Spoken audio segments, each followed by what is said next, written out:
এটা ওনার ফ্যামিলি থেকে আমরা জানতে পেরেছি। এখন বাকিটা জানি না, কারণ ওনার পেজের পোস্টটা এখনো কেউ ডিলিট করে না। ওনার পেজের পোস্টটা কে দিয়েছে এটাও কেউ জানে না। তবে আমি মনে করি যে আপনাদের সকলের উচিত এখন একটু চুপ করা, ট্রল বন্ধ করা, ওনাকে নিয়ে কথা না বলা, ওনাকে ওনার মতো বাঁচতে দেয়া, দ্যাটস ইট। সব মানুষই মৃত্যু হবে, কারো মৃত্যু নিয়ে ট্রল করা উচিত না। হ্যাঁ, কারো মৃত্যু নিয়ে ট্রল করা উচিত না, কাউকে নিয়ে খারাপ কথা বলা উচিত না, এগুলো খুব খারাপ। কারণ কার লাইফে কখন কি হবে কেউ জানে না, কার লাইফে কখন কি হবে কেউ জানে না। সো এটা হচ্ছে ভাষা করে অ্যাপ্লাই করে দিলাম।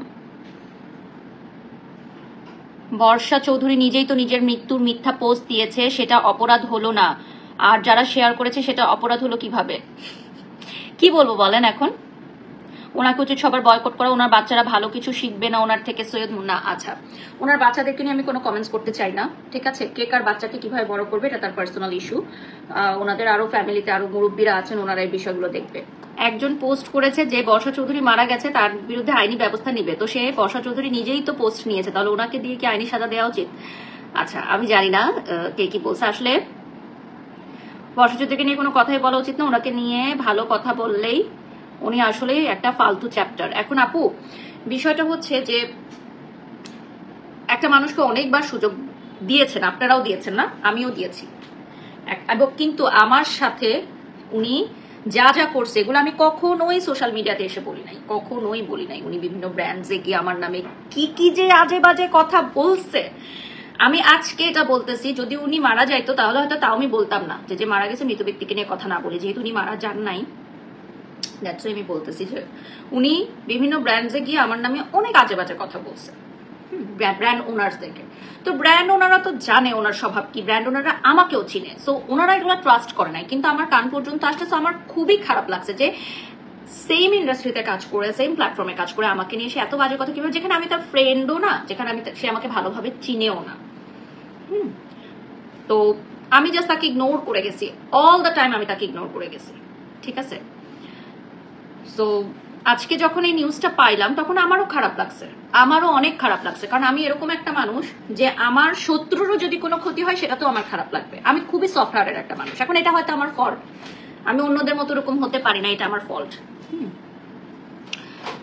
আপু আপনার বেবিটা কেমন আছে? আলহামদুলিল্লাহ ভালো আছে আপু, দোয়া করবেন। সো আমি একটু বিউটিশিয়ানের পেজটা দেখাই দিই।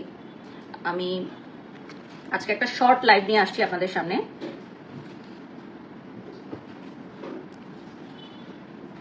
সো এই প্রোডাক্টটা আপনারা পেয়ে যাচ্ছেন আমাদের পেজে অ্যাভেলেবল অনলি 1500 টাকায়, ঠিক আছে? সারা বাংলাদেশে হোম ডেলিভারি অ্যাভেলেবল। এটাকে এক্সপায়ারি ডেট, ম্যানুফ্যাকচারিং ডেট থাকবে, এফডিএ অ্যাপ্রুভড, সিল থাকবে, অ্যান্ড এটাতে বারকোড থাকবে, স্ক্যান করে ডিটেলস জেনে নিতে পারবেন। এটাতে থাকবে নিয়াসিনামাইড, গ্লুটাথায়োন, কজিক অ্যাসিড সহ আরো অনেক ইনগ্রিডিয়েন্টস, এবং 100% সেফ ফর ইউর স্কিন। এই প্রোডাক্টটা ইউজ করে যারা যারা পজিটিভ রিভিউ দিয়েছেন, যারা যারা একদম অথেন্টিক রিভিউ দিয়েছেন, সবার রিভিউগুলো আছে আমাদের পেজে, রিভিউ দেখে নেবেন, ঠিক আছে? এবং এটা 3 থেকে 4 সেট ইউজ করার পরামর্শ আমরা দিয়েছি। 3 থেকে 4 সেট ইউজ করার পরামর্শ আমরা দিয়েছি। সো এটা 1 সেট ইউজ করলেই আপনারা দেখতে পারবেন যে 15 থেকে 18 দিনের মাথায় খুব ভালো একটা বেনিফিট পাবেন, ঠিক আছে? 15 থেকে 18 দিনের মাথায় খুবই ভালো একটা বেনিফিট পাবেন ইনশাল্লাহ। এবং যারা আমাদের বিউটিশিয়ানের পেজটায় এখনো লাইক করেন, প্লিজ লাইক করেন। আপু আপনার এত কি সমস্যা? একজন ব্র্যান্ড প্রমোটার, উনি অন্যায়কে সাপোর্ট করে আর আপনাকে ছোট করতে চাচ্ছে, জুলিয়া লিখেছেন। আসলে বিষয়টা হচ্ছে যে আপনি যার কথা বলেছেন ওনার সাথে আমার পার্সোনালি কোনো কিছু নাই, 1 নাম্বার। 2 নাম্বার হচ্ছে উনি ওনার হোল লাইফে যত কাজ করছে, আমি লাস্ট কিছু বছর এসে ইন্ডাস্ট্রিতে তার চেয়ে বেশি কাজ করে ফেলছে, আলহামদুলিল্লাহ। এটা আমার অপরাধ, এটা আমার অপরাধ, আল্লাহ আমাকে মাফ করুক, অহংকার করে বলছি না। তো এটা যদি আমার অপরাধ হয়ে থাকে, সেটা একটা, আমি কোন জায়গায় কবে নাচ করছি, সেখান থেকে আমি আজকে এই জায়গায় কিভাবে আসছি, আর ওনারা ওই জায়গাতেই রয়ে গেছে, এটা তো আমার অপরাধ না, এটা তো আমার অপরাধ না, এটা আমার যোগ্যতা যে আমি সেটা অর্জন করছি। আপনারাও করেন। সো আমাকে নিয়ে কথা বলে বলে বলে বলে সারাদিন উনি এগুলো করতে থাকে। সো এটা মানুষই ওনাকে এখন গালাগালি করে, আমাকে আর কিছু বলে না। সো যে ব্র্যান্ড প্রমোটারের কথা আপনি বললেন, ওনাকে আসলে আমি ফলোও করি না, ওনাকে আমি দেখিও না, কারণ আমি যে ব্র্যান্ডসগুলোতে কাজ করি উনি ওগুলোতে কাজ করেন না। সো ওনার সাথে আমার দেখাও হয় নাই তেমন একটা কখনো। সো আমি ওনাকে নিয়ে বদার্ড না। হ্যাঁ, আমি ওনাকে নিয়ে বদার্ড না। উনি আমাকে নিয়ে কেন বারবার পোস্ট দেয় এটা আমি জানি না, বা ওনার আমাকে নিয়ে কি সমস্যা সেটাও আমি জানি না। Jewellery from China Mart. ও আচ্ছা, এইটা হচ্ছে ডায়মন্ডের, এটা চায়না মার্টের না, এটা ডায়মন্ড কর্নারের। So that's it. আমি আসলে কিছুই বলতে চাই না। আমি কারো ব্যাপারে কথা তেমন একটা বলিও না, বাট আজকে আমার নিউজটা শুনে খুবই খারাপ লাগছে, দ্যাটস ওয়াই শেয়ার করছি। দেন হচ্ছে আমি সেটা আবার আপডেট করে দিছি, আর আমি লাইভে সেটাও ক্লিয়ার করে দিলাম।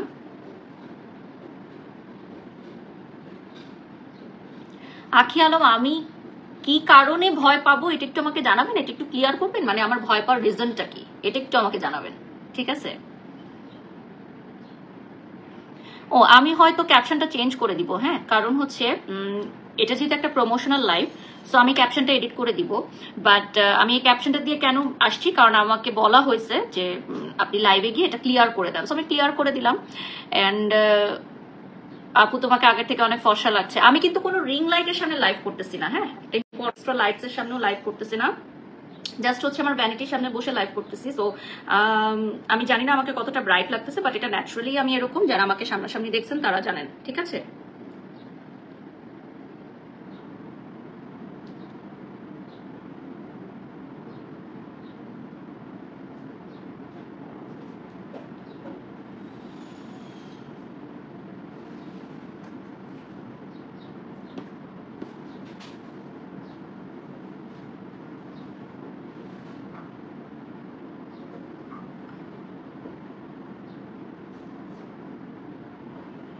সো আমি এখন বের হয়ে যাব, আসলে এই লাইভটা শেষ করে আমি বের হয়ে যাব।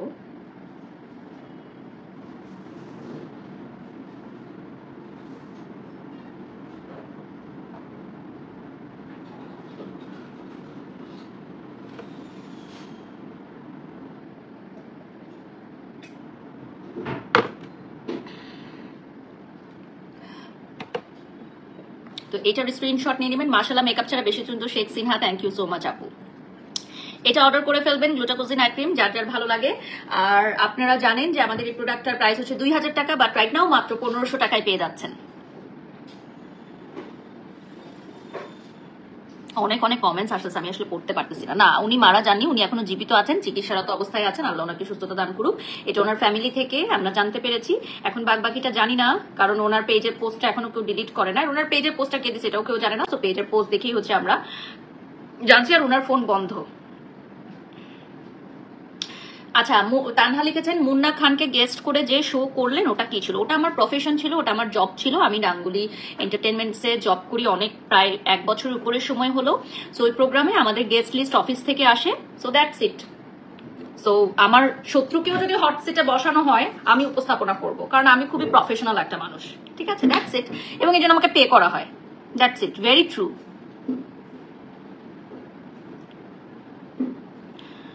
সো ইয়াস, আমি এখন লাইভটা এন্ড করে দিব। আজকে একটা শর্ট লাইভ নিয়ে আসছিলাম, আর এই আপডেটটা করে দিলাম আপনাদের সবাইকে।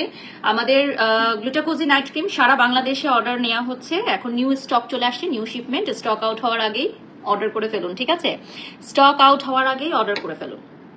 আর আমি যখন নিজে ইন্টারভিউতে যাই তখন আমি খুবই বিরক্ত ফিল করি, কারণ আমাকে একই টপিক নিয়ে বারবার প্রশ্ন করা হয়, একই টপিক নিয়ে বারবার খোঁচানো হয়। সো আমি অনুরোধ করব যে আমাকে যারা ইন্টারভিউতে ডাকবেন, এবং এখন তো আমি এটারও মেনশন করে দিই যে আমাকে প্লিজ কোনো উদ্যোক্তা, কোনো ব্র্যান্ড প্রমোটার, কোনো নায়ক নায়িকা এদেরকে নিয়ে প্রশ্ন করবেন না, আমার কাজ নিয়ে প্রশ্ন করবেন। হ্যাঁ, তারপরও ঘুরাই ফিরাই ইনাই বিনাই সেই প্রশ্নগুলো করা হয়। এখন দেখেন, আমি কাজ করি হচ্ছে মিডিয়া ইন্ডাস্ট্রিতে, অনেক বছর কাজ করছি। সো আমাকে যখন কোনো চ্যানেল থেকে বা কোনো অনলাইন থেকে ডাকা হয়, আমি সরাসরি না করতে পারি না, কারণ প্রত্যেকেই আমার এত পরিচিত যে তাদের মুখের উপর আমি না করতে পারি না। সো বিষয়গুলো আসলে আমি বলতে চাই নাই, কখনো বোঝাইতে চাই না, বাট আজকে বললাম কেন, কারণ এই যে একটা কমেন্টস আসছে, যখন ইন্টারভিউতে গেলে আমাকে প্রশ্ন করা হয়, প্রশ্নগুলো আসলে এটা আমরা দিয়ে দিই না, বরং আমি না করি যে প্রশ্নগুলো আমাকে করিয়েন না। আর যখন আমাকে প্রশ্নগুলো করে ফেলাই হয়, তখন আমি খুব সুন্দর করে গুছিয়ে উত্তর দেওয়ার চেষ্টা করি, যাতে কেউ অপমানিত না হয়, যাতে প্রত্যেকেরই সম্মানটা বজায় থাকে। যদিও কেউ কেউ আমাকে অসম্মান করছে, তারপরেও তার সম্মান বজায় রেখে আমি কথা বলি। সো এটা মানে আমি সবাইকে অনুরোধ করব যে আপনারা দরকার হলে আমাকে ইন্টারভিউতেই ডাইকেন না। ইভেন লাস্ট কয়েকটা ইন্টারভিউতে আমি ছেড়ে দিছি, কারণ আমার কাছে মনে হয়েছে যে এটাতে আমি গেস্ট হিসেবে যাব না। That's it. আপু আপনার হাসি অনেক সুন্দর। Sinha, thank you so much. কারোই মৃত্যু কামনা করা ঠিক না, সে যতই খারাপ হোক না কেন, আল্লাহ পাক সবাইকে তৌফিক দান করুন। হ্যাঁ, আমিন। ইয়েস, মানি টক্স, ডেফিনেটলি সাজিয়া, মানি টক্স। সবাই টাকার জন্য কাজ করে, যদি তাহলে এরকম হইতো তাহলে সবাই ঘুমায় থাকতো। এটা কেউ বলে, কেউ বলে না। হ্যাঁ, পরিমণি আপু স্ট্যাটাস দিয়েছে, আমি দেখেছি। হ্যাঁ, পরিমণি আপুকে নিয়েও অনেক মিথ্যাচার প্রচার করা হয়েছে, যেটা একদমই ঠিক না। মানে কিছু কিছু ব্র্যান্ড প্রমোটার, এটা ঠিক না। কারণ ওনার সাথে কার ঘনিষ্ঠ সম্পর্ক কার না সেটা আপনারা ফেসবুক থেকে জানবেন, সেটা তো এসব বলার কোনো দরকার নেই।